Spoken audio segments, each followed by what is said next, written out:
What is up, guys? It's me, TheGamingD. Welcome back to another review. Here we're reviewing the Summerslam 2020 pay-per-view. Just went down a few hours ago. I've had some time to think about, the matches and everything, and I'm just gonna give you my honest opinion. Don't know how long this video is gonna be, but I'm gonna go match by match and let you know what I thought about it. So, starting off with the pre-show, we did have Renee Young. It's her final appearance in WWE. I think she's gonna go and do other things, possibly with AEW. Not sure exactly, but she might be just doing like cooking stuff mainly. But I never know with Renee. But on the pre-show, we did have the United States Championship match with Apollo Crews and MVP. And Apollo Crews won. He's still the U.S. champ, and that's that. I don't understand why they put that on the pre-show, because literally it's one of the main storylines on Raw. So I don't know why they put it on the pre-show. They could have just put they could have did like the Smackdown tag titles or something on the pre-show instead of doing the U.S. title, but it is what it is, and yeah, it wasn't a really exciting match, kind of like all the other Apollo Crews and MVP matches where they weren't very exciting at all. But it is what it is. Apollo's still champion, and yeah, that was the pre-show. Now, getting into the first match of the night, we have a Bayley versus Asuka for the SmackDown Women's title, and Bayley won. She's still the SmackDown Women's Champion. Basically, the match was pretty boring. Of course, Sasha Banks had to get involved in one way or another, which actually made it so Bayley could retain her title. And after the match, they just continued to beat up Asuka like they do all the time on Raw. And it's, same thing that we've been seeing for the most part when it comes to that feud. They're really hoping that, beating her up a little bit more after the match would give Sasha more of a chance to win in their match. And yeah, I'm guessing that's why they did that. But yeah, it wasn't too good of a match. This next match, Andrade and Garza versus the Street Profits for the Raw Tag Titles. Street Profits won, and it's basically, again, another thing. It's a match that you would see go on every single week on Raw.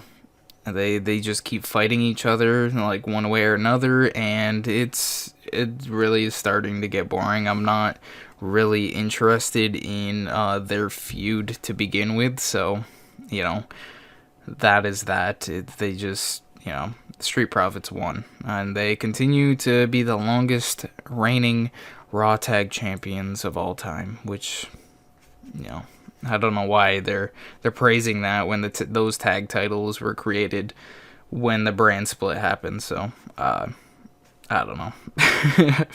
The next match was the Sonya Deville versus Mandy Rose. Loser leaves WWE, and Mandy Rose won the match. I was honestly surprised about this. It was just definitely a weird match. So, like, Mandy came out with this weird, like, slick back, like, hairstyle. It's like, it was just stuck to her head and just all smooth against her head, which is really just weird. There wasn't a lot of big, like, spots for, like, a Falls Count Anywhere or Extreme Rules, whatever they called it to begin with, match. Not a lot of weapons being used, and if there was, they were using them like one shot with a steel chair, and then you throw it away, and then you move on. They introduced a table, no one went through the table. It was yeah, it wasn't the greatest of matches. The hype for leading up to this match was way, way better than the match itself. So I was really hoping it would have kind of delivered, but it didn't deliver in the way that I thought it would. And to end it, after Mandy won, Otis came out and to celebrate, raised her hand, picked her up. He brought his Money in the Bank briefcase, which kind of made people think on like Twitter and everything that he was possibly gonna cash in tonight. There's some opportunities, but yeah, he didn't cash in, and that was that match. Next match was the Dominic versus Seth Rollins match, and Seth Rollins won. Now, this was, I'd say this and three matches can go for best match of the night. Overall, it was a great back and forth. Like, Seth would do his moves, Dominic would do his, and Dominic really showed off that he is versatile and can do quite a bit of things in the ring, and impressed me quite a bit, honestly. I didn't expect for him to perform as well as he did. Of course, Rey Mysterio and Murphy had to get involved in the match. At one point, Rey Mysterio ended up getting handcuffed to the rope, and had to watch his son get curb stomped and pinned. And yeah. But yeah, basically, with the gist of that match is Dominic really has the potential to be great in the WWE. Like, he has the skill and the heart, and man, his attire looks great. Hopefully someone can make that on 2K20 so I can showcase it. But yeah, that was that match. Next match is another one that I think could go for match of the night, is the Sasha versus Asuka match for the Raw Women's title, and Asuka won that one. The match was way better than the one with Bayley. Like, Bayley, she's all right as a performer, but Sasha is a wrestler. She is, good on the mic, and she's good in the ring. Bayley she's not the greatest in the ring. Sasha is willing to take those big bumps and get slammed from the top rope onto, like, the floor outside. Like, she's willing to do that type of stuff, and I really liked it. And you could tell that Asuka and Sasha have great chemistry in the ring together, and it really, really showed, and I like that a lot. But yeah, out of the two matches that for the women's championships, I think Bayley should have lost, and Sasha should have retained the title. Bayley is boring, man. Sasha is, like, I'm not a Sasha stan. Like, if she was on TV or not on TV, I wouldn't really care, but she can, she's a good performer in the ring, and just is great at what she does, and she makes everything look good when she does it. She could take, like, the scariest of bumps and get back up, and she could turn, like, a botch into something good. She's got skill in the ring, and she should have been rewarded for that by retaining her championship.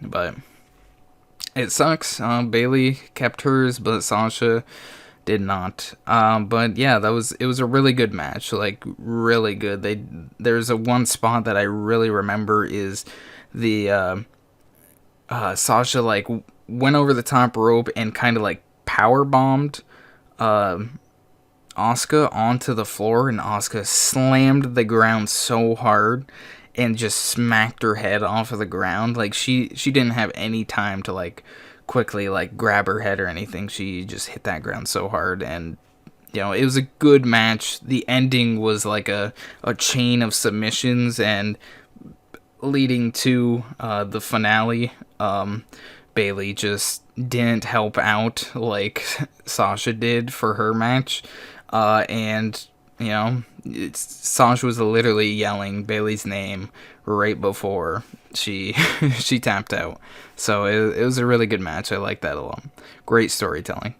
The next match is the Randy Orton versus Drew McIntyre for the WWE title.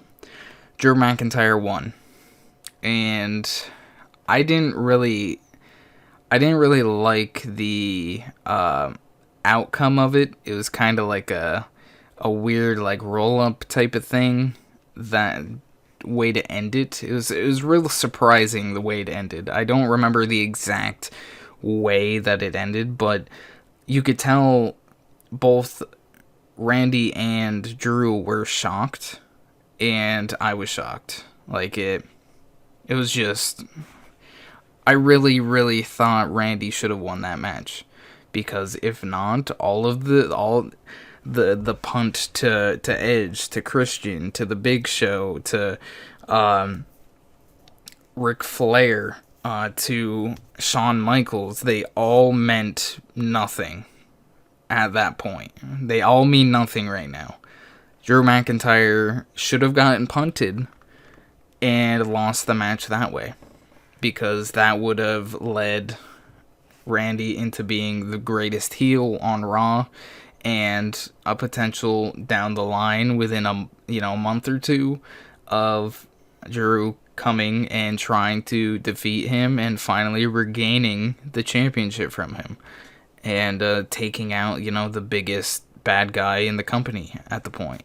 So I think that's how it should have ended, but it was a little lackluster when it came to the ending of that match. But overall, it was a good match. It was kind of, you could see the strength with Drew, and then the brains of Randy. Like, Randy was using his brain through the whole match, trying to get out of the way real quick, or out maneuvering Drew, and Drew's just using his strength the whole time, which is normal. And then the next match, which was the main event, was Braun Strowman versus Bray Wyatt for the Universal Championship in a Falls Count Anywhere match. And The Fiend, Bray Wyatt, ended up winning this match. Now, these are two big guys, and they really were trying to play that demonic figure, I guess. The Fiend being the Fiend, he's like the Satan himself. And then you have Braun Strowman that was kind of like trying to act the same way. But you could tell Braun was more human than the Fiend was. It was, they hit each other really hard. They had some good spots. They ended up destroying the ring to like end it. Like, Braun like brought out a knife and was cutting it open to rip all the padding off to show all the wood on the mat, like on the ring. And it ended up backfiring, and The Fiend used that to win the match. And The Fiend is now the Universal Champion. But we had a surprise at the end. Roman Reigns is back. He is back, and he's just ready to take on the world. He's definitely going to be the guy who is just trying to get the championship. That's literally what he's trying to do. He wants to show that he's the man. He's been gone for months. Like, it's been like 6 months maybe he's been gone. He's got new teeth. They look really weird. Don't get me, like, if you see him, like, when he's talking, he looks really weird. But there's something about this, is he speared The Fiend after he won, beat him up a little bit, and then he did the same to Braun Strowman outside of the ring. Comes back in the ring, holds up the championships, and it's his. So, like, basically saying that it's his. So I'm guessing he's coming back as a heel, and he was wearing a shirt that said "Wreck everyone and leave." Now, with that, it's kind of reminding me of the Retribution. And someone said this, I forgot where it was, I think it was on Twitter somewhere, but someone said that that's what Retribution's been doing for the past month. They've been coming out, wrecking the place, and leaving. So I'm thinking that Roman Reigns is the leader of this group, and that would That would be great. Honestly, I think that would be a good comeback story for Roman. Like, he's been gone for a while and he needs to have a big impact and make himself look important in storylines. And I think that is the perfect way to do it. So, yeah, that was it. Basically, you know, if there were some matches I'd say to just skip to and watch yourself is the Dominic versus Seth Rollins, Asuka versus Sasha, and Randy versus Drew. Those are the three matches I would say to go watch yourself. The Thunderdome was it's different. It was really different. All the faces. It definitely brings it to life a little more, and they did it in a cool way. It's not like the NBA with just these flat boards, you know, right next to the court, and it's just a bunch of faces on it. It's like layers, like their seats, and it's good, you know. And I didn't really know if I liked the crowd noise that they gave. It was weird, you know. I feel like sometimes they were like pushing it a little too hard, and I think it would be good if the superstars heard that crowd noise also. I don't know if they could or not, but if they could, I think that would make them want to get a little more hyped. You know, it gives mentally they're like, yo, the crowd's here. They can see all those faces over there, and I think, you know, it might help out a little bit. It just gives the superstars a little more motivation, I guess, during their matches to, you know, perform better. But overall, SummerSlam, it wasn't a terrible pay-per-view. I'd say the second half of it was good. The first half was eh. It was just kind of the matches that they just wanted to get out of the way. And then the second half was just good. I really liked it.